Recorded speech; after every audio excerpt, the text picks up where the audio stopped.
Então, pessoal, novamente, metodologia dos esportes de invasão, unidade didática 2, né, princípios operacionais dos esportes coletivos de invasão 2. A primeira coisa que nós vamos identificar, né, ou retomar aqui, que eu lembro que eu já falei na primeira semana de aula, é que um francês, né, o Claude Baillet, ele criou uma teoria, né, em relação aos esportes que existem elementos que não variam de um esporte para o outro. Então, ele chamou isso de elementos invariantes, né?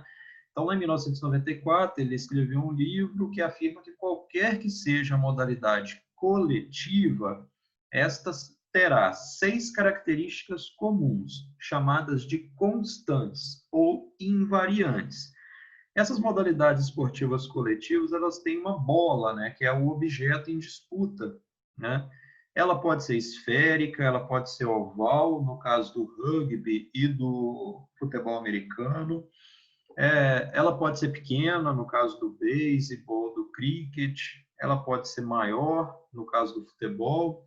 Ela pode ser mais leve, como no caso do voleibol, mas sempre vai ter esse objeto em disputa, né? As regras da modalidade é que vão determinar como que essa bola pode ou não pode ser manipulada, né? Toda modalidade coletiva tem um terreno demarcado, que nós poderíamos chamar aqui de campo de jogo, né? Esse terreno demarcado, esse campo de jogo, ele é que vai definir, né, o local onde a disputa acontecerá. Toda modalidade coletiva, ela tem um alvo a atacar e um alvo a defender, né? Mesmo modalidades onde isso não está tão facilmente identificável, ainda existe, como no caso do beisebol, por exemplo, que o objetivo no beisebol é afastar a bola o mais longe possível, né? No caso do voleibol, é fazer com que a bola caia no terreno do adversário, né? Então, o alvo é o próprio campo adversário. O objetivo da modalidade, né, pode ser marcar o ponto ou pode ser procurar impedir o adversário de marcar o ponto. Toda modalidade coletiva tem parceiros, né, tem equipe, né, que podem ajudar na progressão da bola e também na defesa do próprio alvo, né. Tem adversários, né, nas modalidades coletivas, não é cada um fazendo as coisas no seu momento, né, mas há uma oposição o tempo inteiro. Os adversários eles têm que ser vencidos para a marcação do ponto, né? E eles têm que ser combatidos no caso da proteção ao alvo, né? E toda modalidade coletiva tem regras colocadas no jogo, né? Que devem ser respeitadas. Aí, a partir desses 6 elementos invariantes, é possível a gente pensar que também existem outras coisas que essas modalidades possuem em comum, né? Nesse sentido, então, eu já deixo em negrito aqui quais são os elementos em comum, né, das modalidades esportivas coletivas. Continuando. Então, se essas modalidades elas têm elementos em comum, logicamente vão ter também conceitos em comum. O primeiro conceito que a gente vai analisar aqui é o conceito do transfer, né? Que aqui no estudo de vocês, na Faculdade do Futuro, vocês vão ver como transferência, né? Transferência de aprendizagem. Vocês vão ver isso em mais detalhes na disciplina de aprendizagem motora, mas dá para a gente dar uma pincelada aqui quando vocês chegarem lá no terceiro período, possivelmente, aí vocês já vão até saber o que significa. A ideia de uma transferência de aprendizagem é quando um aprendizado, né, uma coisa que eu já sei, facilita ou influencia, né, na aprendizagem futura. Então, eu aprendo a fazer uma coisa, né? Imagina que eu aprendi a praticar uma arte marcial. Aí, quando eu vou aprender uma outra arte marcial, aquela arte marcial que eu aprendi antes facilita. Eu aprender a arte marcial futura, né? Se eu já sei andar de bicicleta, aí quando eu vou aprender a pilotar moto, eu já tenho ali uma noção do equilíbrio, então facilita em alguma coisa. Se eu já sei andar de moto, eu conheço as regras do trânsito, quando eu vou aprender a dirigir o carro, né, na rua, normalmente eu vou ter uma maior facilidade, porque eu já conheço as regras do trânsito, eu já conheço mais ou menos como é que funcionam os espaços, como é que os outros motoristas se comportam, né? Então, isso facilita. No entanto, não existe só um tipo, né, de transferência. Às vezes, o aprendizado anterior também dificulta o aprendizado futuro. Vamos pensar naquela pessoa, por exemplo, né, um tempo atrás existia muito disso, né? A pessoa que aprendeu a dirigir sozinha, né? Quando ela aprende a dirigir sozinha, não aprende na autoescola, depois de todo jeito ela tem que tirar carteira, e para tirar a carteira ela tem que passar pela autoescola. Então, às vezes, aquele aprendizado anterior, que não foi metódico, que não seguiu regras, quando ele é levado para a autoescola, a pessoa tem dificuldade, porque aí ela tem que mudar uma coisa que ela já sabe. Então, acaba que esse tipo de transferência prejudica a aprendizagem futura.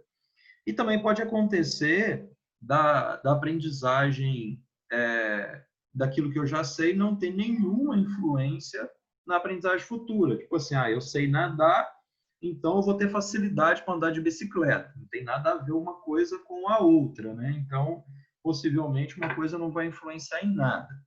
Para cada um desses tipos de transferência, nós temos um nome, né? Então, quando a aprendizagem anterior ajuda ou contribui ou facilita a aprendizagem futura, nós vamos chamar de transferência positiva. Quando a aprendizagem anterior prejudica a aprendizagem futura, aí nós vamos chamar de transferência negativa. E quando não há nenhuma influência, nem facilita, nem dificulta ou prejudica, nós vamos chamar de transferência neutra, tá? Mais detalhes vocês vão ver com o professor Henrique, mas aí tem um porquê de ser disso aqui. Então, olha só, nesse caso aqui que a gente vai discutir do basquete e do handball, a transferência ela pode ser classificada como positiva, né? A aprendizagem encontra-se facilitada logo que um jogador percebe que em uma estrutura de jogo, uma identidade com uma estrutura já encontrada e que a reconhece no mesmo ou em outro esporte coletivo. Ou seja, eu já conheço mais ou menos a organização do basquetebol, como é que funciona, logo eu não vou ter muita dificuldade para aprender handball, porque as estruturas e os conceitos colocados na lógica do jogo são muito parecidos, ok? Todo mundo conseguiu compreender a transferência positiva?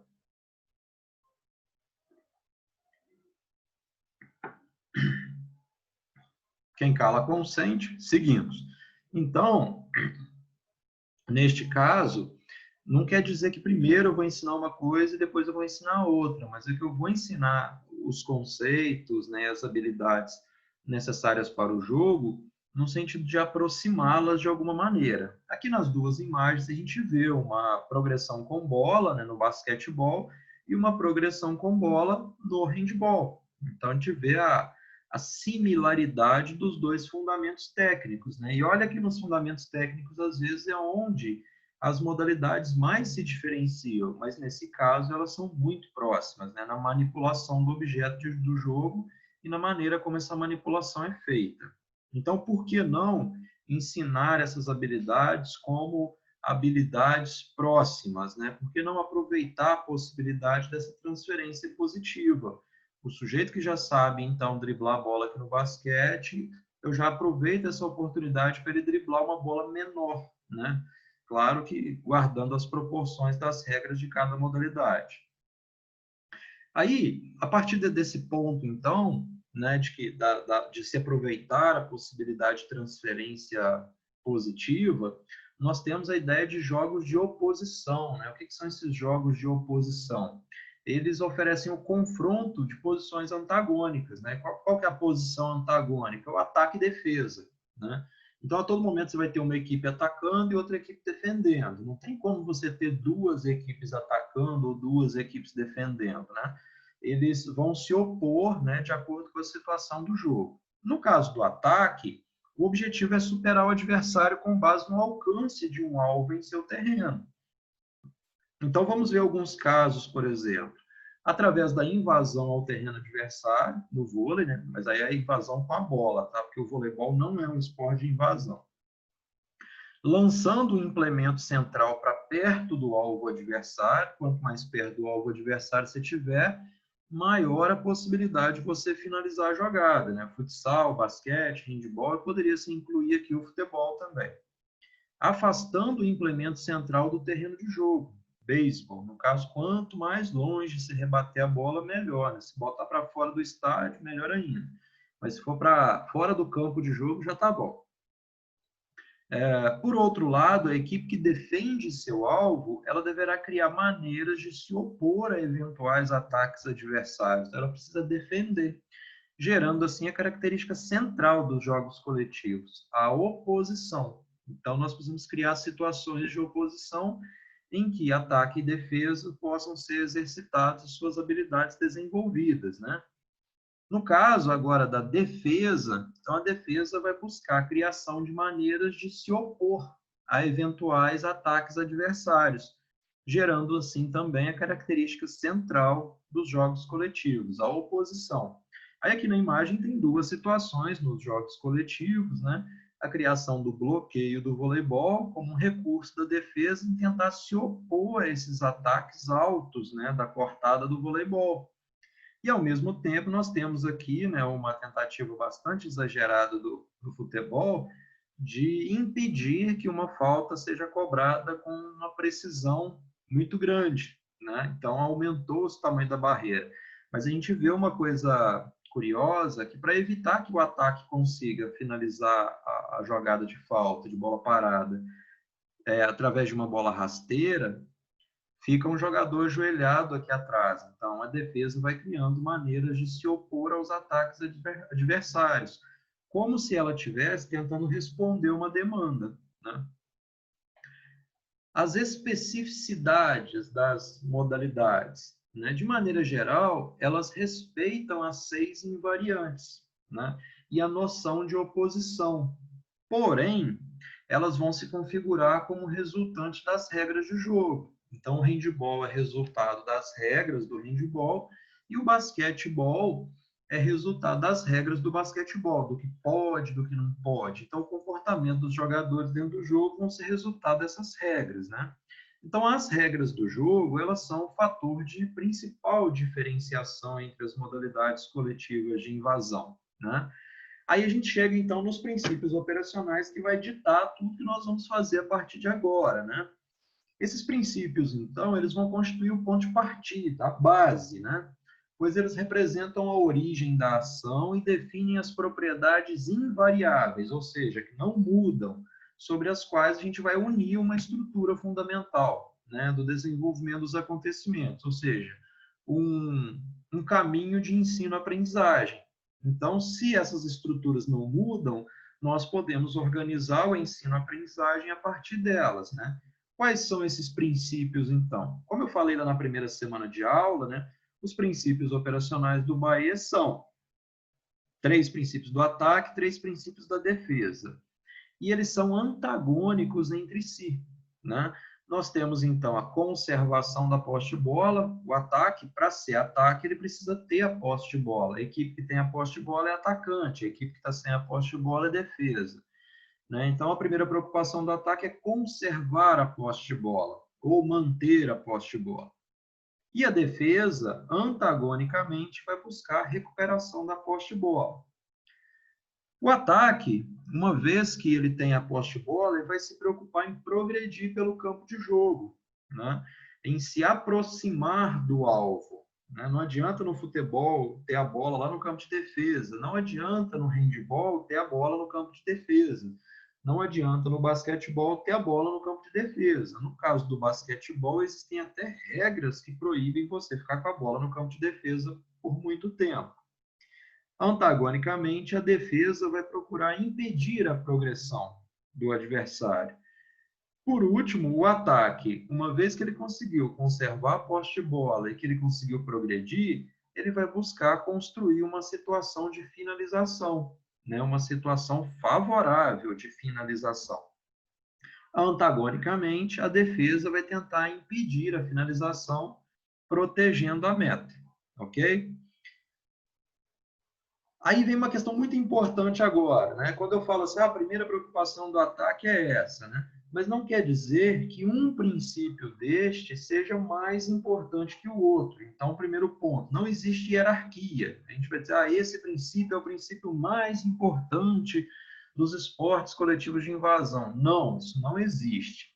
Eles são antagônicos entre si, né? O ataque e defesa, então sempre vai ter um princípio oposto ao que está sendo executado no momento.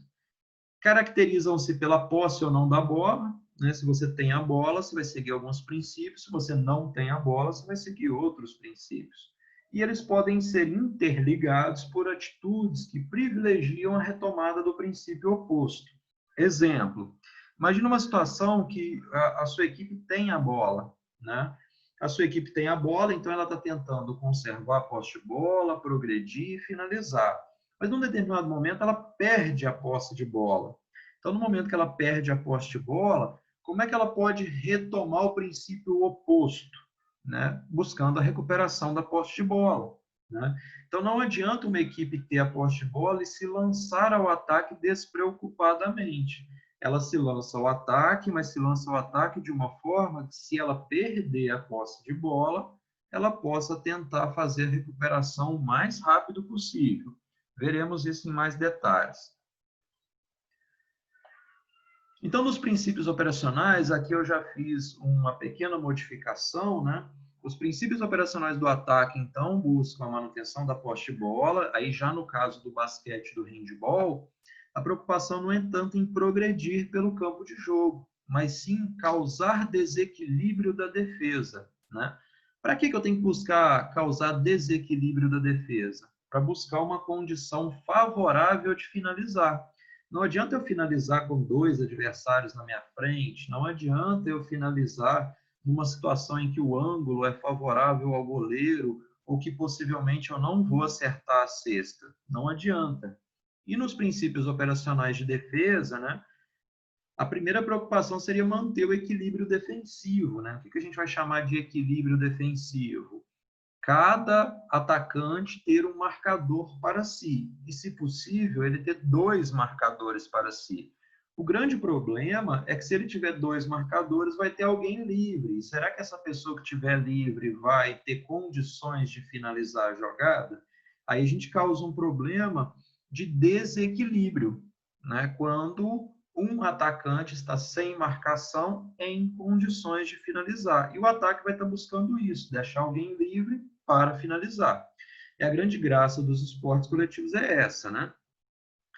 Vai buscar ainda a contenção do ataque, né? O ataque não pode se aproximar muito do alvo. No caso do handball, não pode arremessar em infiltração de jeito nenhum. E no caso do basquetebol, a gente não vai deixar essa bola chegar ali na área do chamado garrafão, né? E essa equipe também que está defendendo vai buscar retomar a posse de bola.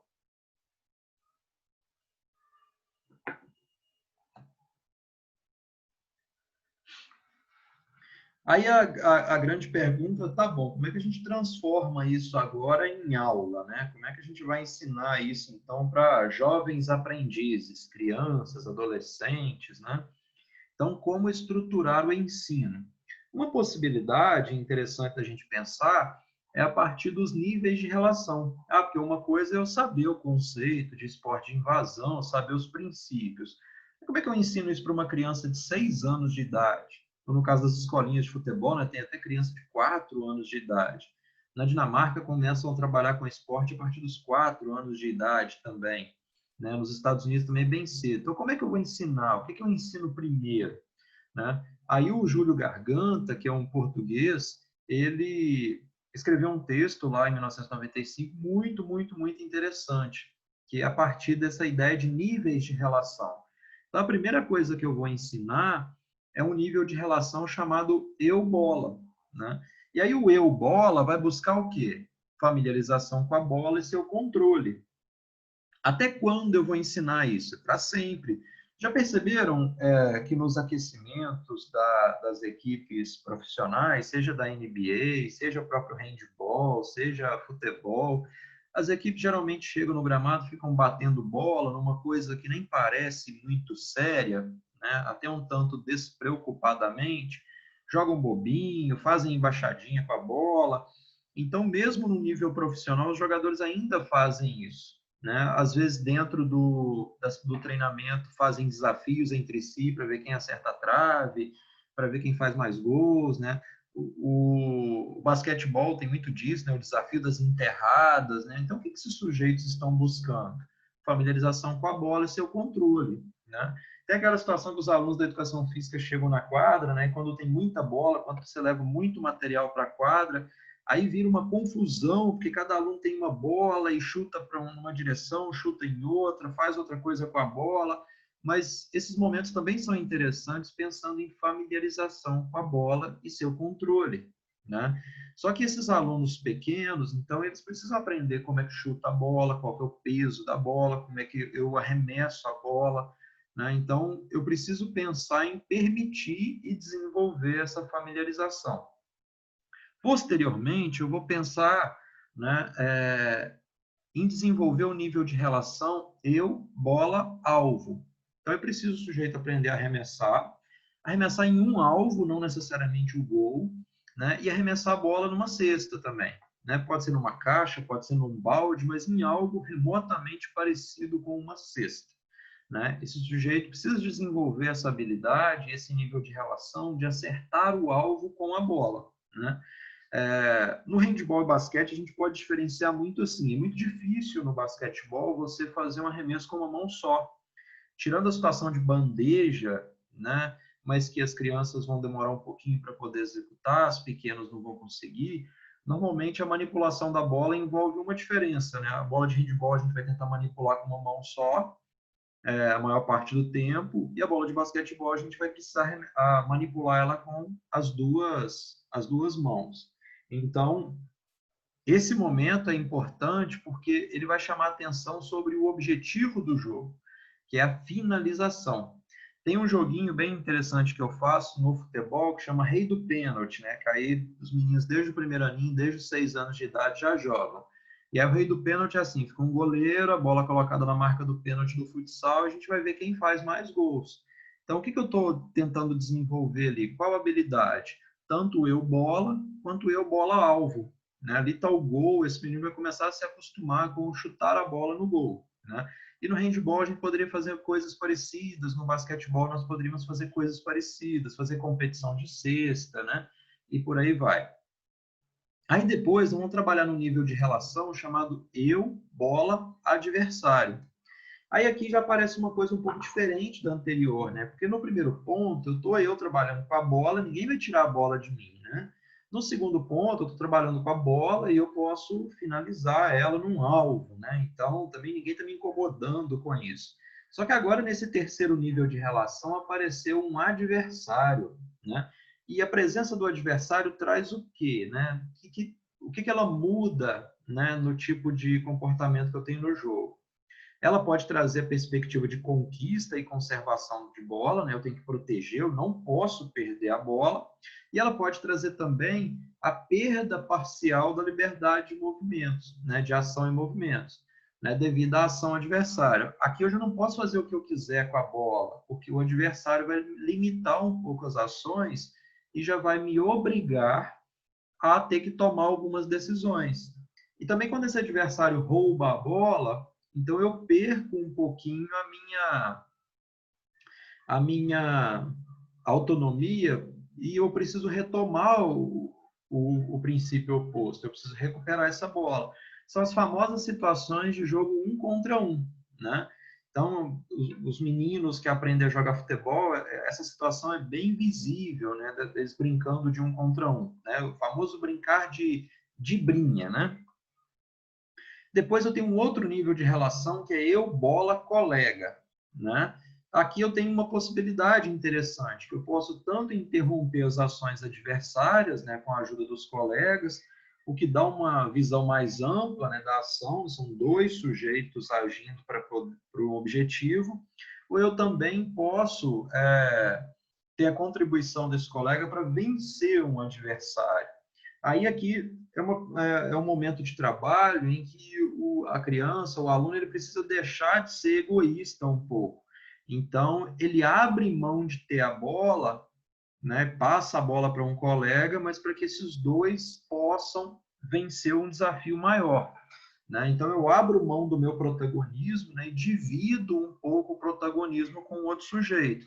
Esse princípio é essencial para os esportes coletivos, porque se eu tenho um colega para poder jogar e eu não jogo a bola para ele, então eu não estou entendendo muito bem ainda como que funciona o esporte coletivo. Porque o esporte é coletivo, mas eu estou tendo uma atitude individualista. Então, é essencial nesse nível de relação eu, bola, colega, a perspectiva de tanto esse sujeito me ajuda a interromper as ações de ataque dos adversários e ele também me ajuda a vencer o adversário. Nós vamos ver situações que dá para trabalhar com isso. E por último, né, eu colocaria todos os elementos. Então, eu tenho eu, bola, equipe, adversários e poderia ter ainda o alvo, né? Mas aí eu acho que já subentende-se aqui. Nesse nível de relação, eu já vou estar buscando a assimilação dos princípios do jogo, tanto ofensivos quanto defensivos, com interação de ações contrárias, amistosas, né? E além da própria ação mental e motora, né? A famosa tomada de decisão. Eu vou fazer isso e a execução da minha decisão. Então, aqui no eu, bola, equipe, adversários, eu já tenho praticamente a estrutura do jogo propriamente dito. Né? Vai chegar um momento em que eu tenho todos os elementos do jogo, mesmo que seja numa situação reduzida. Também veremos isso um pouco mais adiante. Aí eu continuo com a mesma pergunta. Então, essa ideia dos níveis de relação é uma possibilidade de estruturar o ensino e facilitar, né? Tornar o aprendizado mais facilitado. Uma outra possibilidade é trabalhar a partir das chamadas capacidades táticas básicas. Então, toda tarefa, toda ação dentro de um jogo coletivo, ela vai ter uma capacidade sendo desenvolvida. E nos esportes coletivos de invasão, nós já sabemos quais são as capacidades táticas básicas a serem desenvolvidas. Então, são 6 capacidades táticas. Entre elas, nós temos acertar o alvo. Aí, o acertar o alvo está sendo trabalhado ali naquele nível de relação eu, bola e eu, bola, alvo. Né? Deve-se lançar, chutar, combater, disparar uma bola a um alvo para que atinja um local escolhido. Então, essa é a capacidade onde eu estou dando ênfase. Às vezes vai ter mais de uma capacidade tática sendo desenvolvida, mas o meu objetivo está centrado em uma determinada capacidade tática básica. Outra capacidade tática básica, transportar a bola para o objetivo. Então, o objetivo é progredir com a bola pelo campo de jogo, né?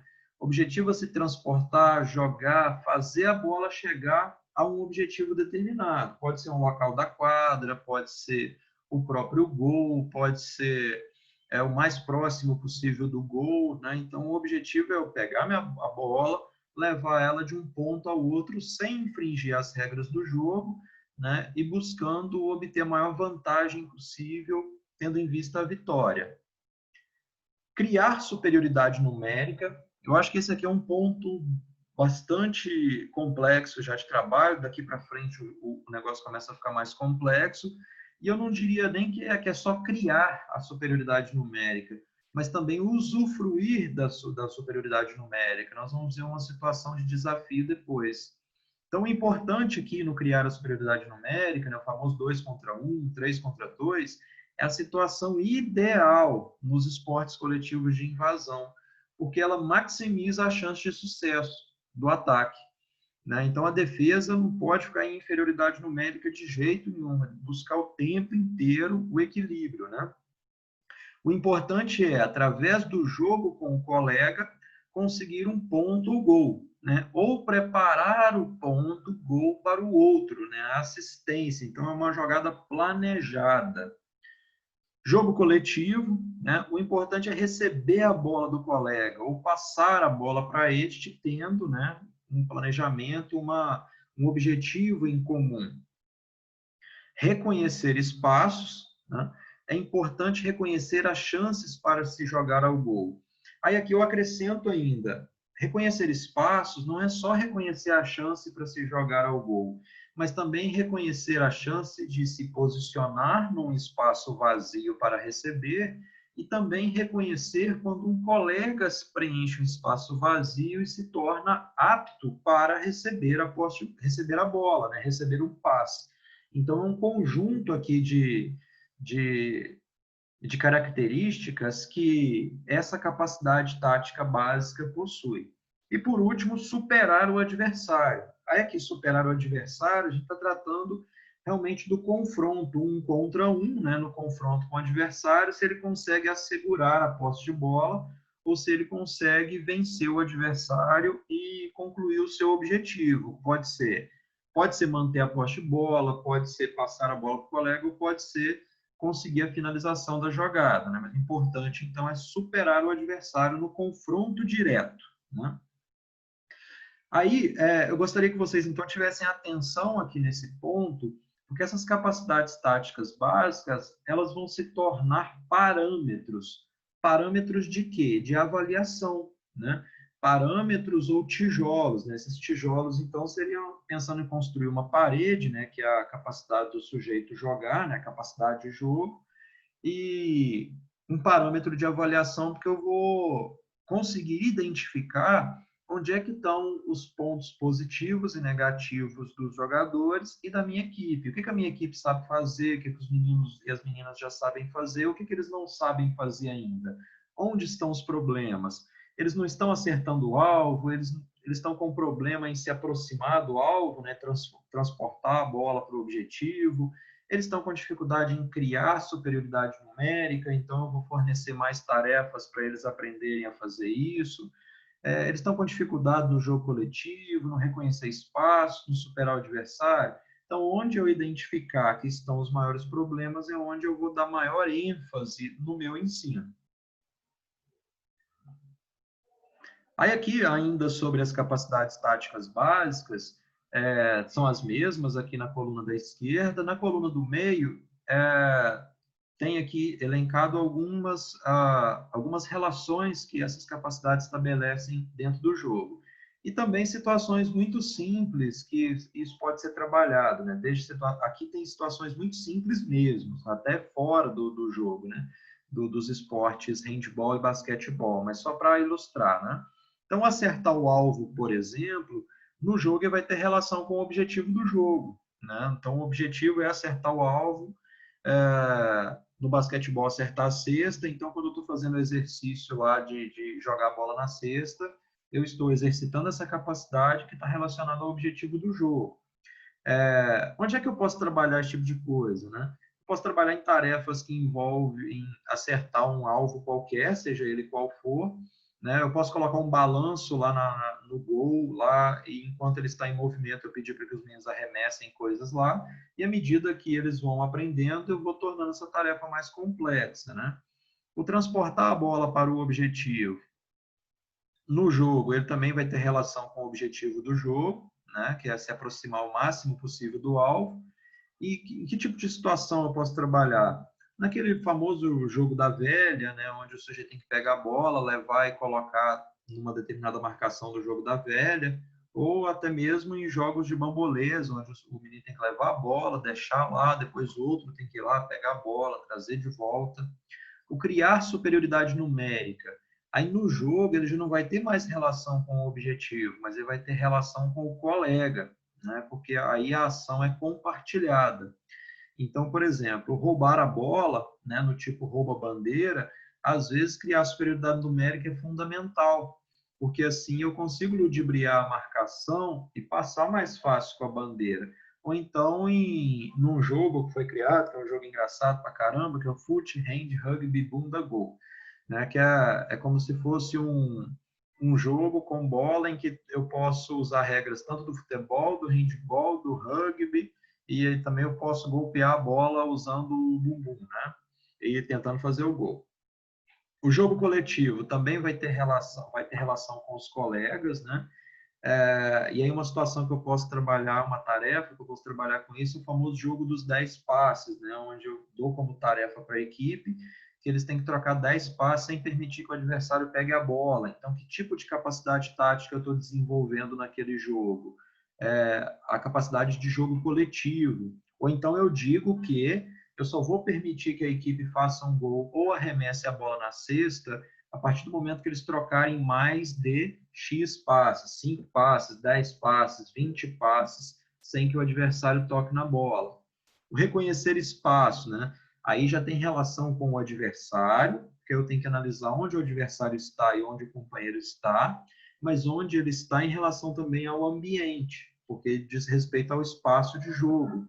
Aí eu posso fazer um jogo dos setores. Como é que é esse jogo dos setores? Eu demarco a quadra de jogo, e aí eu posso fazer o setor da defesa, o setor central ali da quadra de jogo, o setor de ataque, né? E o setor de ataque ainda tem outros pontos, né? No basquetebol eu vou ter a jogada das pontas, vou ter a jogada de garrafão, vou ter o arremesso frontal, e aí eu posso colocar aqui como determinação de que eu quero que o arremesso seja feito de dentro do garrafão. Então, os jogadores, né, os alunos vão ter que reconhecer o momento de fazer isso. Ou então eu digo para eles que eu quero fazer com que a bola chegue para o arremesso livre na ponta. Então, eles têm que trabalhar para fazer isso acontecer. E o superar o adversário também tem relação com o adversário e com o ambiente. Em que situação eu posso trabalhar isso? Desde um simples pique, polícia e ladrão, em que na maioria das vezes fica 1 contra 1, né, e o sujeito começa a pegar, só que para incrementar isso eu posso fazer com bola. Então é 1 contra 1, em que os dois vão estar aqui, um vai estar quicando uma bola, o outro não, e aí se roubar a poste de bola considera pego, então eu posso criar situações diferentes para poder se trabalhar isso. Mas nas situações de pique, desde um pique-pega, por exemplo, o que está colocado ali é uma capacidade de superar o adversário no confronto direto, e ela é útil para poder aprender os esportes.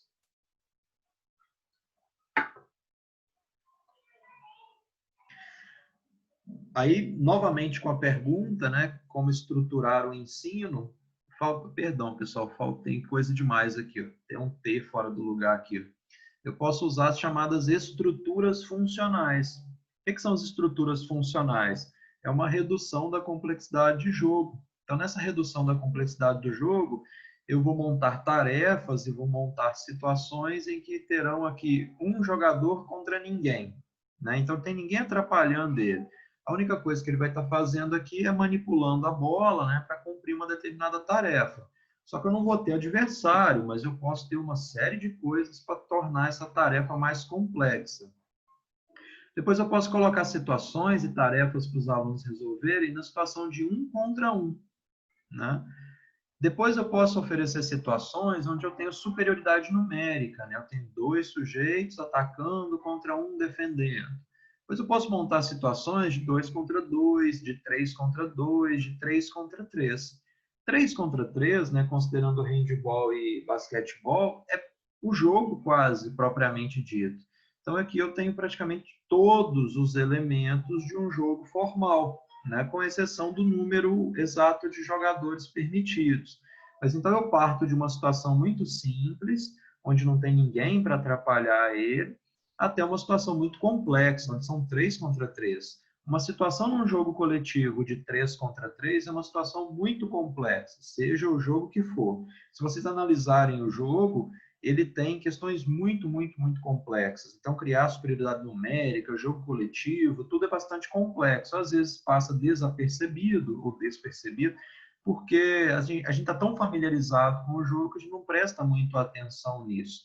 Mas com turmas menos experientes, por exemplo, eu não vou ficar trabalhando tanto em situações de 3 contra 3. Eu preciso facilitar o aprendizado, eu preciso maximizar a chance de sucesso. Então, eu vou trabalhar com estruturas funcionais bem mais simples, né? De 1 contra ninguém, de 1 contra 1. Imagina os menininhos lá na escola aprendendo a chutar a bola no gol, né? Então, eles estão olhando a posição do goleiro, eles têm que aprender que eles podem direcionar o chute. Aí eu já coloco aqui um adversário. Aí ele já vai ter dificuldade em fazer sozinho. Quando eu coloco um adversário, eu torno tudo mais difícil para ele, né? Então, primeiro eu coloco situações onde ele tem a maior chance de sucesso possível. e depois eu vou criando situações onde a tarefa vai ganhando complexidade. Ok, pessoal? Então, as estruturas funcionais são muito úteis, né, para reduzir essa complexidade do jogo e permitir maiores chances de sucesso. Aí aqui eu tenho o primeiro exercício, mas eu queria saber assim, sobre o conteúdo até agora, vocês têm alguma dúvida, alguma questão que vocês gostariam de perguntar antes da gente partir para o exercício?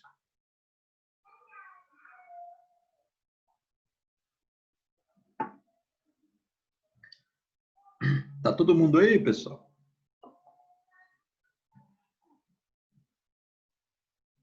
Eu tô.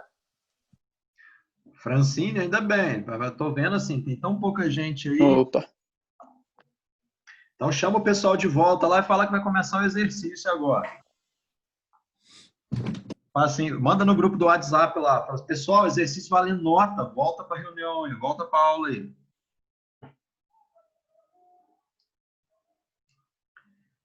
Alguma dúvida, algum ponto que vocês gostariam de melhor esclarecimento? Eu sei que eu falei coisa pra caramba, tá? Se vocês não tiverem nenhuma dúvida agora, não significa que nunca mais poderão perguntar, não. Mas nós vamos ver nos exercícios se vocês vão conseguir identificar as questões ou não. Aí eu vou reforçar e aí eu acho que pode ficar mais interessante. Vamos para o exercício, então. O primeiro deles, ó. Botei uma situação aqui, uma situação que a gente pode fazer lá na aula de educação física, seja na escolinha, seja na escola, mas, enfim, são situações que vão acontecer. A situação retratada aqui é do handball, mas ao invés do goleiro aqui, eu poderia ter uma cesta, não teria problema nenhum não, tá? Mas como eu já tinha as figurinhas prontas do handball, aí eu não fui correr atrás de figurinha do basquete não, tá? Acho que não acrescentaria muita coisa não. Então, o primeiro exercício é: qual nível de relação está sendo exercitado na tarefa? Então, a tarefa aqui é a seguinte, ó.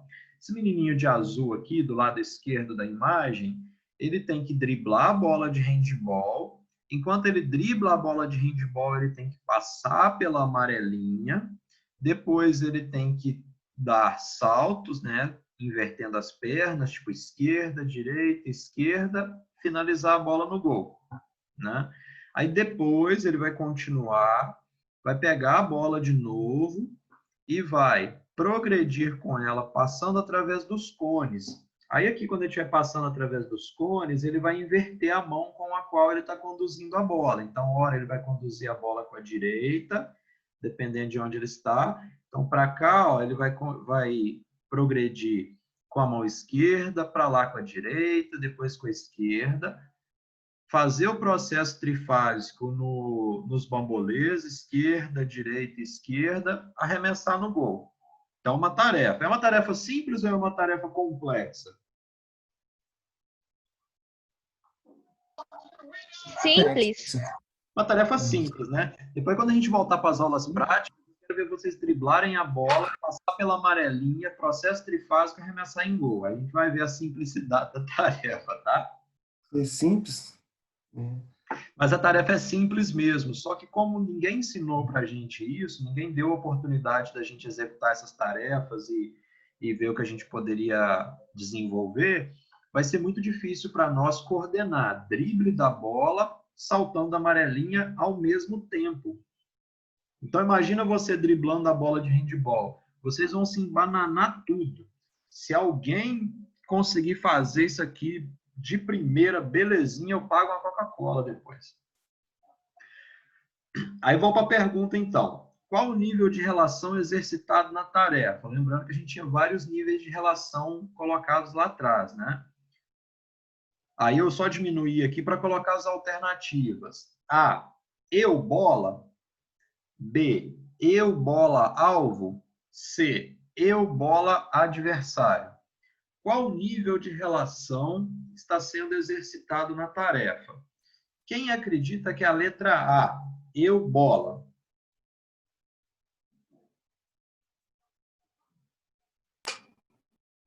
Ninguém? Ok. Quem acredita que a letra B, eu bola alvo? Eu. Então, Augusto, mais quem? Eu. Luísa, Eu vou na deles. a Francine também. E quem acredita que é a letra Eu C? acho que é a B. Quem falou aí agora?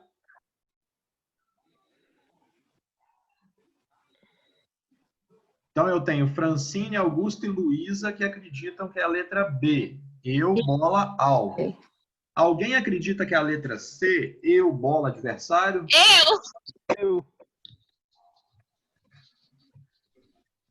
Eu. Por que tá o Walker Alves?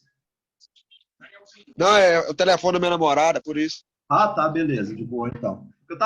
Realmente eu olhei para a foto e falei assim, gente, eu tô com um problema, porque eu não tô reconhecendo. Não, não, é porque tem o telefone dela aqui. Ah, beleza, o Walker. Tranquilo. Então, o Walker acredita que é a letra C. Mais quem? Eu. Lucas. Walker, Lucas, letra C. Mais alguém? Então, ok, pessoal. Vocês acreditam? Vocês têm uma determinada razão para acreditar que é a letra B ou que é a letra C. Então, eu vou fazer o exercício agora, que a Ana já fez com vocês, que é a seguinte. É o seguinte, eu vou dividir vocês, tá? Em grupos, e vocês vão tentar convencer os colegas de vocês do porquê que vocês acham que é a letra B e do porquê que vocês acham que é a letra C. Então, vou dar um tempinho para vocês, muito rápido, para vocês fazerem essa discussão, né? Eu acho que 2, 3 minutinhos é o bastante. Aí vão voltar para cá e vão ver se vocês conseguiram convencer os colegas de vocês ou não. Então, eu vou botar aqui 3 pessoas por grupo. Se vocês tiverem num grupo que todo mundo pensa igual, não tem problema, tá?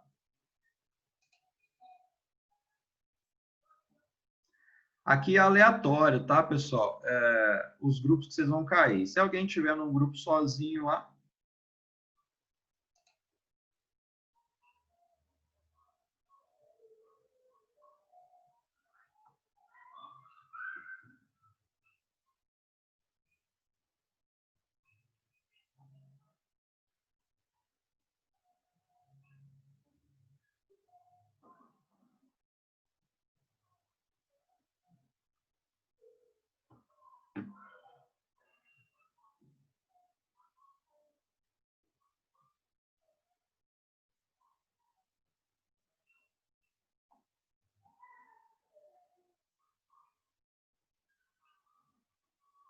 tem gente que não foi para os grupos, hein?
Faltam só a Luísa aqui.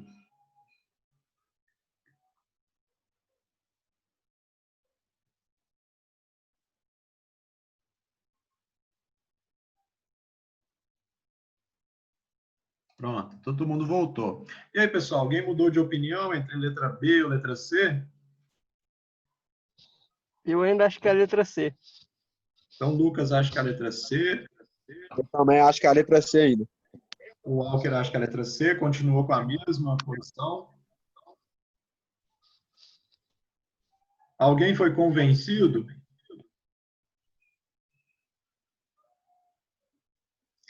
Então, vamos lá, pessoal. Então, nessa tarefa aqui, vamos relembrar os níveis de relação lá de trás. Ó. Aqui. Então, perdão, não é isso aqui. Aqui estão os níveis de relação. Então, a grande questão que ficou ali é se o nível de relação é eu bola alvo ou se é eu bola adversário, certo? Então, vamos ver a característica. No nível de relação eu bola alvo, a atenção deve se dar sobre o objetivo do jogo, que é a finalização. Na relação eu bola adversário, a principal característica é a conquista e a conservação da posse de bola, ou a perda parcial da liberdade de ação e movimentos, né, devido à ação adversária. Aí, voltando lá para a nossa tarefa. Aqui, em algum momento, a perda parcial da liberdade de ação ou há alguma limitação aqui das ações pela ação do adversário?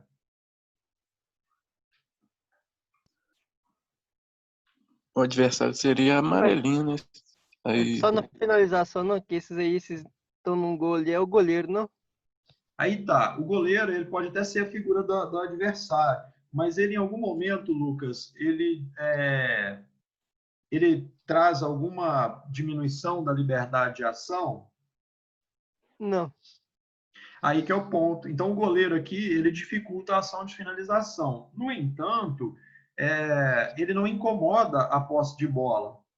Então, aquele jogador que ele não tem nenhuma ação, ou ele não causa nenhuma dificuldade na posse de bola, então eles não vão considerar ele tanto como um adversário. Então, o goleiro, nesse caso, ele não vai ser tão importante assim, não.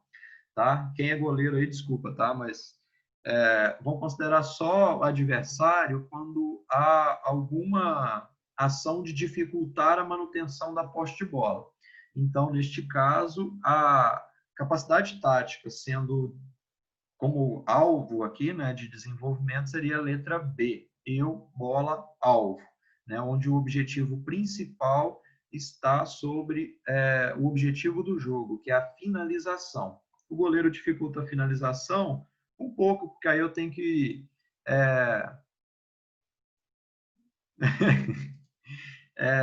nesse caso, o goleiro ele dificulta porque eu tenho que finalizar com mais precisão. Se o grupo que eu tenho é muito iniciante, eu posso deixar aqui trabalhar sem goleiro, né? E deixa eles finalizarem. Quando eu coloco o goleiro, aí eu causo uma dificuldade a mais. O sujeito tem que arremessar fora do alcance do goleiro. Mas ele está só finalizando ainda. O objetivo aqui é desenvolver a capacidade, o nível de relação eu bola-alvo. Vamos para a pergunta 2, ó. Os CTBs aqui, pessoal, quando vocês verem CTB, é capacidade tática básica, tá? Então, quais capacidades táticas básicas estão sendo exercitadas na tarefa? É a mesma tarefa, tá? Só que eu perguntei sobre nível de relação e agora eu estou perguntando sobre capacidades táticas básicas. Então, mesma tarefinha aqui, amarelinha de um lado, cone do outro, processo trifásico com a madeira, processo trifásico aqui com os cones, tá? Goleiro, tudo a mesma coisa. Precisamos só de 2 bolinhas aqui para trabalhar, que não é uma coisa tão difícil assim de ter na escola. Aí a pergunta, então, aqui no mesmo modelo da anterior é: quais capacidades táticas básicas estão sendo exercitadas na tarefa? A. Acertar o alvo. B. Transportar a bola. C. Reconhecer espaços. Quem acha que é a letra A?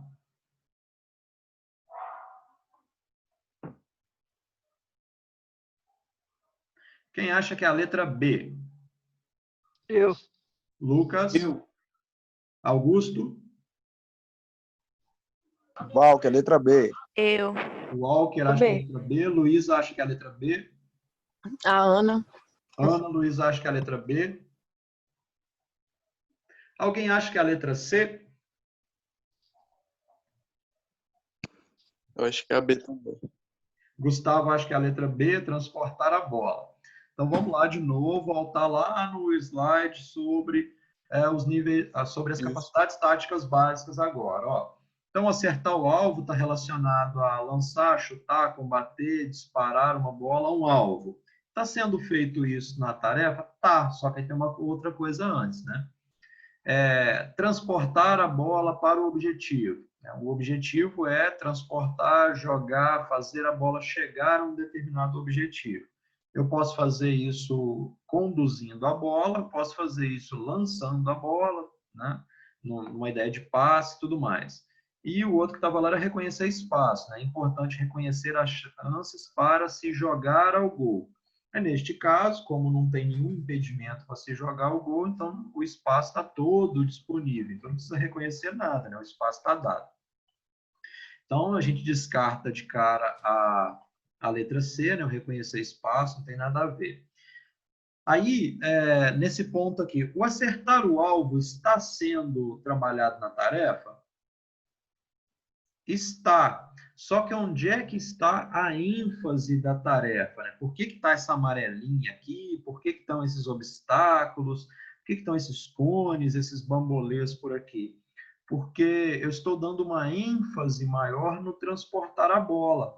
Mas eu não preciso trabalhar só o transportar a bola, né? Só a capacidade de transportar a bola. Eu já trabalho a capacidade de transportar a bola, né? Somada à ideia de acertar o alvo. Então, aqui eu não precisei mandar vocês para a sala sozinhos, porque todo mundo foi unânime, né? Não teve dúvidas aqui. Todo mundo reconheceu que a capacidade tática básica sendo trabalhada aqui é o transportar a bola, né? Qual estrutura funcional está sendo trabalhada aqui, pessoal? Lembra das estruturas funcionais? 1 contra 0, 1, 0, 1, 1, 2, 1, 2, 2, 3, 2, 3, 3.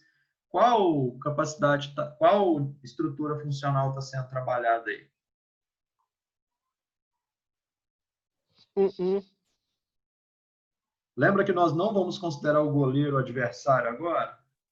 Ah, tá. Então é 1-0. 1, 0. Então é uma estrutura muito simples, né, Lucas?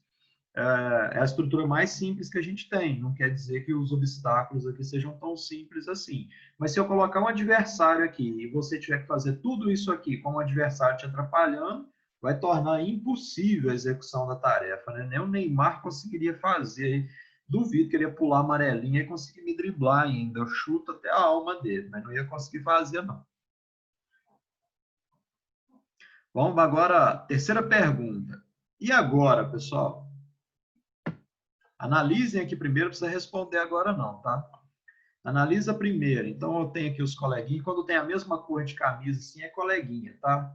Equipe. Só que eles estão aqui só oferecendo suporte para a tarefa. Então, ó, esse sujeito está driblando a bola, então ele precisa driblar a bola, né? Que é o famoso quicar, mas no contexto do esporte a gente vai chamar de driblar a bola, né? Tanto no handball quanto no basquete. Então, ele está executando um fundamento de jogo, que é o drible. Quando você vai ultrapassar o adversário, a gente vai chamar de finta. Então, a finta no basquete é quando eu tento passar pelo meu adversário com a bola. A finta no handball é quando eu tento ultrapassar meu adversário com a bola. Só no futebol que é diferente, tá, pessoal? No futebol, finta é sem a bola e drible é com a bola. E nesses aqui, drible é quando eu estou batendo a bola no chão. Então, ó, driblando a bola, ele tem que passar pela corda que está sendo batida, chegar até a área de gol, né, até a área de 6 metros e arremessar em gol. Se fosse na cesta, a gente poderia fazer que ele teria que driblar a bola, passar pela corda driblando a bola, chegar lá na cesta e fazer um arremesso de bandeja, por exemplo. E aqui é a mesma coisa, só que aqui a corda está sendo batida no sentido contrário. Então, se ele passou aqui de um jeito, por baixo da corda, nesse lado direito ele vai ter que passar sobre a corda. Então, Uma tarefa simples ou complexa?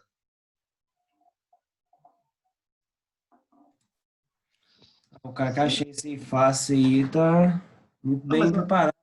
mas ainda assim, o Augusto, é uma tarefa simples, assim, né? Não tem adversário, não tem ninguém atrapalhando e tal, mas não quer dizer que a gente esteja familiarizado, né? A gente vai ter que se familiarizar, tá? A gente vai conseguir fazer isso aqui. Aí vamos então para a pergunta, né?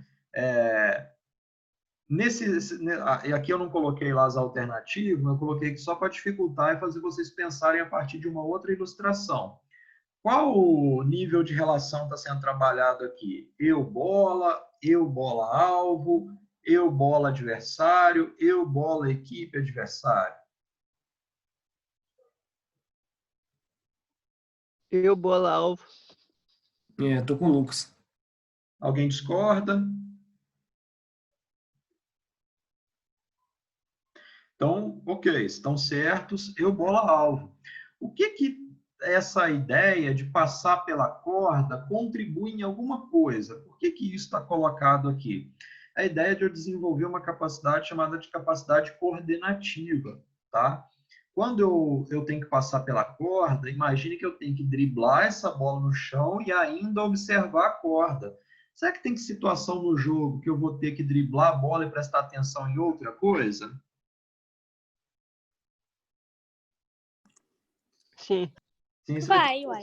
você vai ter que prestar atenção. Você vai ter que driblar a bola e olhar para o adversário. Você vai ter que driblar a bola, olhar para o adversário e olhar para o companheiro para ver se ele está se movimentando ou não. Então é essencial aprender a driblar a bola sem a necessidade de ficar olhando para ela. Então esse tipo de tarefa contribui para que o sujeito consiga coordenar, driblar a bola com observar a corda e ainda driblar a bola correndo, observando a corda. Então vejam que interessante, né? Um simples incremento de uma corda aqui. Qual capacidade tática básica está sendo exercitada aqui, pessoal? Acertar o alvo, transportar a bola para o objetivo, jogo coletivo, superar o adversário, superioridade numérica, ou faltando uma aqui, vamos voltar lá. Acertar o alvo, transportar a bola, superioridade numérica, jogo coletivo, reconhecer espaço ou superar o adversário.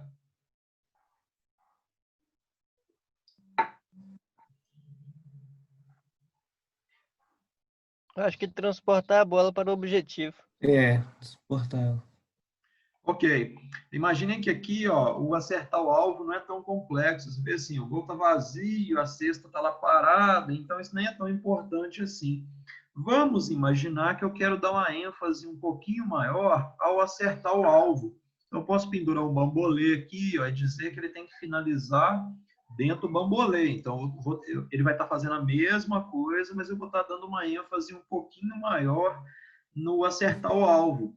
Ah, tem problema? Não, problema nenhum não, né? Ele já consegue acertar o alvo direitinho, já está transportando bem a bola, eu vou tornar a tarefa um pouquinho mais complexa. Vou botar um bambolê aqui.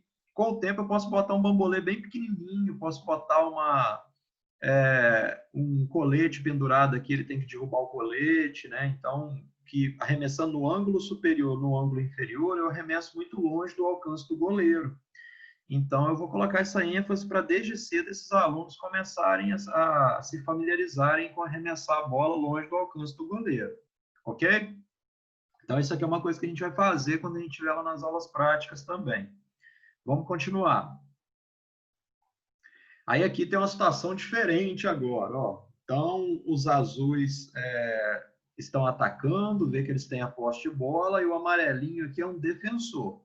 Do lado esquerdo eu tenho uma jogada, do lado direito eu tenho outra jogada, tá? Eles não são... estão numa estrutura funcional, já posso adiantar, a estrutura funcional 1-1, né? 1 contra 1. Já que a estrutura funcional é 1 contra 1, aqui o jogador de azul ele vai ter que progredir com a bola, né? E quando chegar aqui, ele vai ter que tomar a decisão sobre o que fazer, né? Se vai para a finta, se vai arremessar, tudo mais. Vê que não tem goleiro, né? Não tem necessidade agora. E aí vamos então para o exercício. Quais capacidades táticas básicas são exercitadas na tarefa? A. Reconhecer espaços. B. Transportar a bola. C. Superar o adversário. Letra C. Quem acha que é a letra A? Reconhecer espaços.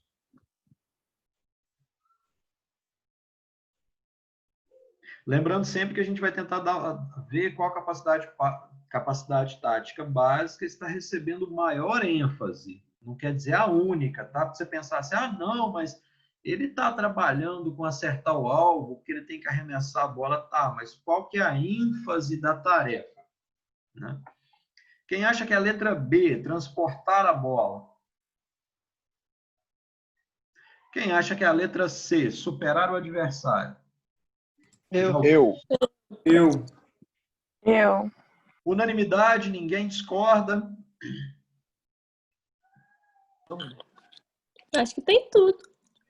Sim, mas qual a ênfase, Francine?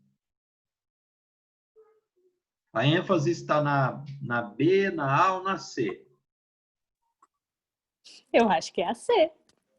Ok, então é unanimidade mesmo. Não tem nenhuma dúvida de que vocês consideram que é a letra C. Ok. Aqui, pessoal, então é no confronto direto, né? Vamos retomar lá de novo, ó. A ideia é que no nível de relação, então, perdão, né? Eu perguntei da capacidade tática básica. Então, vocês consideraram superar o adversário. Olha, que é no confronto com o adversário, ele vai conseguir assegurar a posse de bola, né? E atingir o objetivo que se tem, que é a finalização até na meta, né?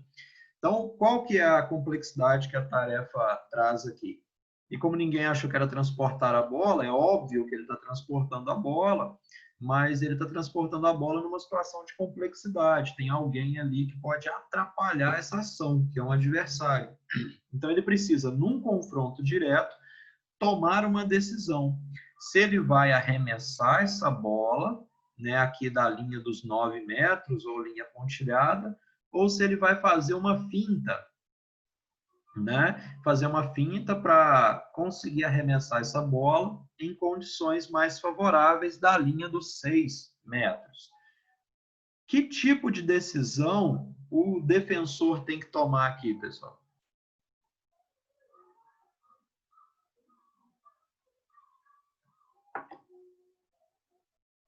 Impedir dele Marcação marcar o a gol e tentar roubar a bola. Dá para melhorar. Fala, Augusto. marcação a 1, né? Vou rolar. Sim, mas aí isso aí está dado já, é 1 contra 1. Que tipo de decisão o defensor tem que tomar e em que momento ele tem que tomar? O bot. Ele tem que treinar o bot. Então, Rael, mas esse bot tem um negócio específico aqui. Aí depende de quão familiarizado com handball vocês são, mas por que vocês acham que tem essa setinha aqui logo na frente dele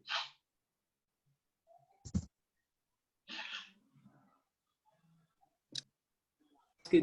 Aqui é para antecipar o movimento? Aí, pronto, Tem que Augusto, agora faltar? sim. Aqui é o seguinte, o defensor ele vai ter que tomar a decisão se ele espera na linha dos 6 metros para fazer a marcação ou se ele adianta a marcação até a linha dos 9 metros. Essa decisão do defensor pode influenciar na decisão do atacante? Sim. Sim? Sim. Como? Olha, se ele antecipar a jogada, o cara tem que pensar mais rápido e driblar ele. Se ele voltar para trás, o cara pode jogar dali mesmo. Ok. É rápido. Então, assim, só vamos mudar agora, tá, Augusto? É fintar, tá? Então, ó, Tranquilo.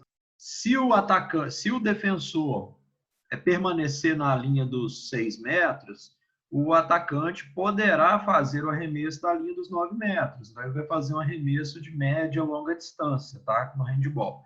Se ele resolver antecipar a marcação até a linha ele sair para fazer a marcação, né, que a gente chama no handball, o atacante vai ter que fazer a finta para conseguir fazer um arremesso mais qualificado, porque ele não vai conseguir fazer esse arremesso de média a longa distância, né, de maneira muito favorável para conseguir o gol.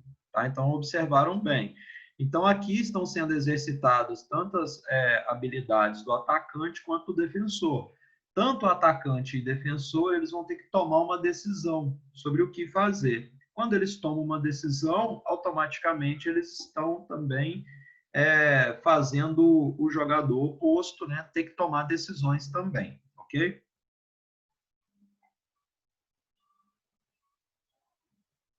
Aí aqui nós temos, acho que é o último exercício que eu tenho para vocês hoje, né, que é quais capacidades táticas básicas são exercitadas nesta tarefa. Né? Então, vou considerar aqui, desconsiderando o goleiro, porque ele só vai tornar mais complexa a ação de finalização. Só que nesse caso aqui, esse goleiro é parceiro, tá? Ele é companheiro. Mas ele está aqui como elemento aqui. Elemento de início da jogada apenas. O amarelinho é o adversário, tá?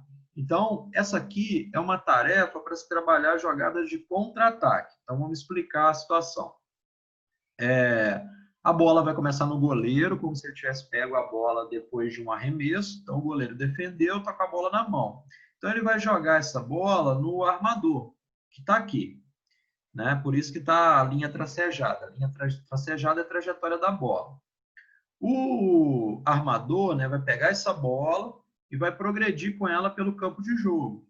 Quando ele chegar aqui na frente, ele vai ter que tomar uma decisão. Ele vai ter que tomar a decisão se ele finta o adversário e vai para o arremesso, ou ele vai ter que tomar a decisão se ele passa a bola para o companheiro na ponta, para o companheiro da ponta fazer um arremesso. O adversário vai ter que tomar a decisão se ele fica marcando na linha de 6 metros ou se ele sai para fazer essa marcação na linha dos 9 metros. Isso vai mudar, isso tem o potencial de mudar a tomada de decisão do armador? Tem. Tem, né? Bastante, né? Como? Explica aí. Se ele avançar, ele vai ter que passar a bola o outro. Ótimo. Então, se ele avançar, o armador vai ter possibilidade. Se o defensor avançar, ele vai deixar o ponta livre. Deixando o ponta livre, o armador vai ter a possibilidade de estar passando a bola e o ponta arremessando livre. Essa é uma jogada que acontece muito no handball, mas numa situação de dobra de marcação, às vezes. Se ele ficar na linha dos 6 metros, ele pode estar possibilitando o armador de fazer um arremesso da linha dos 9. Né? Então, ele vai ter que tomar uma decisão em algum momento. Mas aí a pergunta é sobre capacidades táticas básicas. Né? Mas dá para perguntar uma outra coisinha antes também. Qual estrutura funcional está sendo trabalhada aqui? Seu nome certo, não é trabalho em equipe, né? Não, da estrutura, aquela questão do 1-0. Tá. 2-1. 2-1. Muito bem, então 2-1 aqui. 2-1 tem mais ou menos complexidade que 1-1. Mais. Tem mais complexidade que envolve mais personagens, né? Tem mais elementos, tem mais tomada de decisão para tomar, então é tudo mais complexo. Guarda sempre uma coisa na cabeça de vocês: quanto mais indivíduos tiver no jogo, mais complexidade o jogo tem. Então vamos lá. Quais capacidades táticas básicas estão sendo exercitadas na tarefa? Jogo coletivo, A, né? B, superioridade numérica. C, superar o adversário. Lembrem-se de tentar identificar qual a capacidade tática básica está sendo trabalhada com maior ênfase na tarefa, né? Que tipo, é a que a gente vai ter maior atenção ali. Quem acha que é a letra A, jogo coletivo? Eu acho que é o A também. Letra A também. Walker, Também. letra A. Luísa também. Jogo coletivo. Quem acha que é a letra B, superioridade numérica? E quem acha que é a letra C, superar o adversário?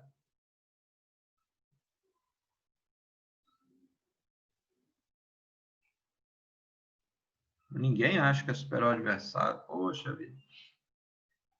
Aí vamos... Deixa eu ver. É a última pergunta mesmo. Vou voltar lá no slide das capacidades táticas básicas. Ó. Então, acertar o alvo, é claro que está ali, mas não é a ênfase, né? Transportar a bola para o objetivo, está ali também, mas não é a ênfase. Aí vamos aqui, o negócio está aqui na frente, né? Então, vocês colocaram a ideia de jogo coletivo, né? Então, letra A, jogo coletivo. Vamos ver a situação do jogo coletivo. Ó, o importante é receber a bola do colega ou passar a bola para ele, né? Mas é obrigatório naquela tarefa lá fazer isso? Não. Não. Então, não necessariamente você tem o elemento de jogo coletivo. O sujeito pode concluir a tarefa sem precisar usar do jogo coletivo. Qual que era a última lá mesmo? Espera aí. Superar o adversário. Então, o superar o adversário envolve a ideia do confronto com o adversário, né? Se você consegue assegurar a posse de bola no confronto direto com o adversário. Ali não é um confronto direto, é um confronto 1 contra 1. Pode ser uma situação de 1 contra 1? Pode. Se o marcador resolver sair. Só que aí eu tenho uma coisa para me ajudar, né? Que eu tenho um companheiro. Então, eu não preciso manter a posse de bola o tempo inteiro, eu posso passar para ele. Então, é muito mais uma situação, né? Vamos ver aqui a outra possibilidade, ó.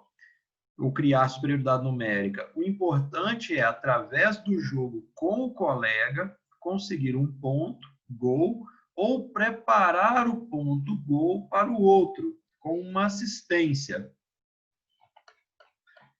Depois disso, qual que vocês acham que é? Continua com o jogo coletivo ou mudam?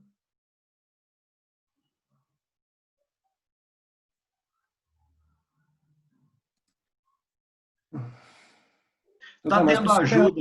Tá tendo ajuda aqui para conseguir o gol ou o ponto?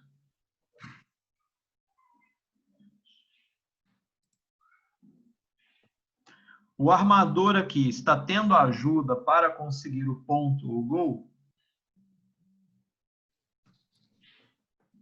Eu acho que não. Só vai precisar de ajuda se o defensor avançar na direção dele. Mas o fato de... Vamos tirar, então, esse ponta daqui, ô Lucas. Você acha que a tarefa do armador vai ser mais fácil ou mais difícil se não tivesse esse ponto aqui? Seria mais difícil. Mais difícil porque aí a tomada de decisão do defensor seria muito mais fácil, né? Isso. Então, aqui está muito mais uma questão de criar superioridade, não está criando superioridade nenhuma, né? Porque, na verdade, a superioridade já está dada aqui pela tarefa. Mas ele vai ter que mostrar que ele sabe usufruir da superioridade numérica. Então, numa situação de um contra-ataque, por exemplo, de 2 contra 1, eu tenho a possibilidade aqui de fazer o arremesso de média e longa distância ou de passar a bola. Mas qual que é a grande intenção aqui? Se o defensor ele sai para fazer a marcação, aí eu preparo a jogada. Né? Eu preparo a jogada para que o meu companheiro finalize livre. Qual é a finalização ideal do handebol, do basquetebol, do futebol, em qualquer jogo que tem finalização? Uma finalização livre. Então, se o marcador sai, o meu ponta vai poder fazer o arremesso livre. Se o marcador não sai, o armador pode fazer esse arremesso de média e longa distância também com maior liberdade. Então, com a ajuda do colega, eu estou tentando marcar um ponto ou um gol ou estou preparando a jogada para que o meu colega faça isso. Então, o que eu tenho de maior ênfase aqui é que se exercite usufruir da superioridade numérica, tá? O jogo coletivo, se eu tivesse feito só um bobinho aqui, por exemplo, em que o amarelinho, o defensor, estivesse tentando pegar a posse de bola, aí eu estava num jogo coletivo, né, com maior ênfase. Mas aqui eu estou preparando para a finalização. Então, ela está com uma ênfase um pouco maior. Essa situação de superioridade numérica no handball, ela é essencial e ela tem que ser buscada o tempo inteiro. Só que para ela ser buscada, nós vamos ter que desenvolver algumas estratégias ao longo do jogo. Certas atitudes favorecem esse arremesso livre. Aí, desde o princípio, lá desde o iniciozinho, depois eu vou tentar colocar isso na cabeça de vocês para sempre tentar esse arremesso livre, né, através dessas atitudes e tentar preparar esse arremesso livre para os colegas de vocês. Então, seria a letra B, né, a superioridade numérica está aqui com maior ênfase. Então, vamos pensar não só em criar a superioridade, mas também usufruir dela quando a gente tem. Não adianta eu ter superioridade numérica e ser fominha e não querer preparar o ponto ou o gol para o meu colega. No basquete é a mesma coisa, né? Arremessar livre é muito mais fácil do que arremessar com marcação. E, logicamente, a defesa vai tentar se posicionar de maneira oposta a essas atitudes que nós vamos tomar. Ok, pessoal? Ok. Algum ponto, alguma dúvida que vocês gostariam de esclarecer?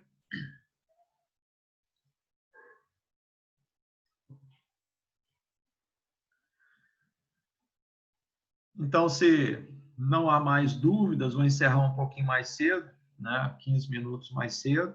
Mas aí na próxima aula a gente continua avançando sobre essas possibilidades de trabalho. A gente vai analisar algumas outras tarefas, vai ver alguns outros princípios, mas a gente vai falar também de algumas fases do jogo que são essenciais para a gente pensar a caracterização do jogo, tá?